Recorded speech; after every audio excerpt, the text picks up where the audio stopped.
জীৱন এটা নদীৰ দৰে সময়ৰ সৈতে সলনি হয় আৰু আগুৱাই যায়। জীৱন আনন্দ আৰু কষ্টৰ মিশ্ৰণ, সেয়েহে একে সাৰ্থক বনাই তোলে। জীৱনত বাট নাপালে নতুন পথ বনাই ল'ব। সমস্যা কোনো শেষ নোহোৱা সাগৰৰ দৰে, তোমাৰ ধৈৰ্যৰে তাতে খোজ ল'ব লাগিব। জীৱনটো এটি সপোনৰ দৰে, পূৰণ কৰিবলৈ সদায় চেষ্টা কৰা উচিত। প্ৰেম তেনে এটি অনুভূতি যি হৃদয়ৰ পৰা মচিব নোৱাৰি।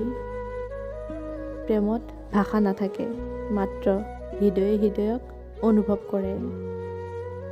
প্ৰেম হৈছে এটি বিশুদ্ধ অনুভৱ যি সময়ৰ বাবে নোহোৱা, মূৰত সদায় থাকে। জীৱন এটি সাগৰৰ দৰে, বতাহত ঢৌ আহিব, কিন্তু তোমাৰ বাছি লোৱাৰ ক্ষমতাতে জীৱনৰ আচল সাৰ আছে। সঁচা সুখ সৰু সৰু কথাতেই লুকাই থাকে। সুখ সদায় সৎ কামতহে পোৱা যায়। আনন্দ জীৱনৰ এটি উপহাৰ, যাক ৰাখিব নাপাহৰিবা। আনন্দত দিনবোৰ কম দেখায়, কিন্তু মাত্ৰ সুন্দৰ লগায়। প্ৰেম সদায় একো মাত্ৰ বুজা যায়, ক'ৰবাত ভগ্ন হোৱা মনৰ পৰা। যদি প্ৰেম মাটিৰ দৰে স্থিৰ হয়, সেয়া সদায় টিকি থাকে।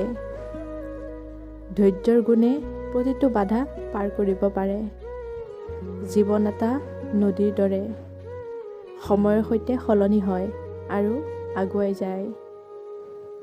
দূৰত্বই একোটা সম্পৰ্কৰ শেষ কেতিয়াও কৰিব নোৱাৰে, কিন্তু মৌনতাই সেই সম্পৰ্কবোৰ শেষ কৰি দিয়ে। কোনোবা হেৰাই গ'লে বিচাৰি পোৱা যায়, কিন্তু সলনি হৈ গ'লে তেওঁক আৰু ঘূৰাই পোৱা নাযায়। জীৱনত জটিল সময়ৰ খুবেই প্ৰয়োজন, তেতিয়াহে সফলতাৰ প্ৰকৃত আনন্দ উপভোগ কৰিব পাৰি।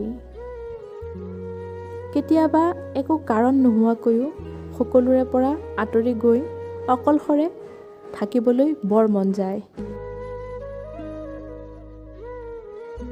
জীৱনত কেতিয়াবা হঠাতে লগ পোৱা কিছুমান বিশেষ মানুহৰ সংস্পৰ্শই জীৱনটো কিছু সুন্দৰ কৰি তোলে, কিছু সহজ কৰি তোলে। অপ্ৰিয় কিন্তু সত্য, উপকাৰ এনেকুৱা এটা আচৰিত বস্তু যি কৰিলে পাহৰি যায় আৰু নকৰিলে মনত ৰাখি থয়।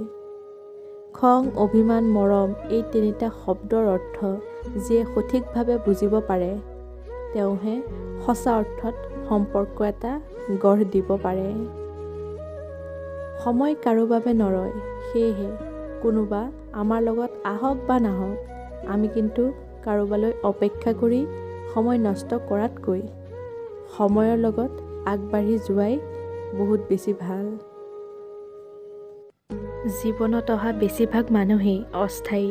কিছুমানে সময় পাৰ কৰিবলৈ আহে আৰু কিছুমানে সময় নষ্ট কৰিবলৈ আহে, নহয়নে বাৰু? ধন্যবাদ বন্ধু বান্ধৱীসকল, আজিৰ ভিডিঅ'টো ইমানেই। যদি ভিডিঅ'টো ভাল পালে লাইক এটা কৰি শ্বেয়াৰ কৰি দিব আৰু কমেণ্টত জনাবলৈ নাপাহৰিব আমাৰ ভিডিঅ'বোৰ কেনে লাগে। তেনেহ'লে আজিলৈ আহিছোঁ, পুনৰ লগ পাম নতুন এটা ভিডিঅ'ৰ সৈতে। তেতিয়ালৈকে আপোনালোকে সুস্থ থাকক, ভালে থাকক। আজিলৈ আহিছোঁ, ধন্যবাদ।